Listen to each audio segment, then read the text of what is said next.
Ойбай, мына елге қай бетімен қараймын енді. 10.000 теңге не деп әкелдіңдер?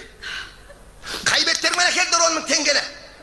Айналайын-ау, қазіргі заманда 10.000 теңгеге 80 теңге кемпір ала алмайсың, білесің бе сен оны? 10.000 дейді ғой, алмай қыздармай. Құдағи қыздарыңыз бір жүріп қалған. Ну и что? Ну и что? Жүреді. Құдай аяқ берген соң жүреді. Ну и что? Ну и что? Ой, сіз не құдағи? Ну что деп. Ну штодан басқа сөз білмейсіз бе не? Ну и что? Ну что? Ой, сіздердің қыздарыңыз жүрген анау көшеде жүреді. Ну и что? Немене көшеде жүрмегендер аспанда жүру керек па не? Мен ештеңе білмеймін. Ана бас құдаға айтып барасыңдар. Қазір 50.000 теңге десең жете ма? Айналайын, барған жерінде тастай батып судай сіңсе болды. Бас құдаға айтып барасыңдар.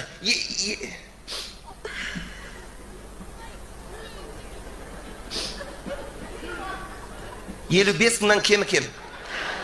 Кругом шагом марш! 50.000 теңге деп айтма, апа. Айналайын. 60.000 теңге деп жатыр. Үйдегілерін айтамыз. 70.000 деп айтамыз.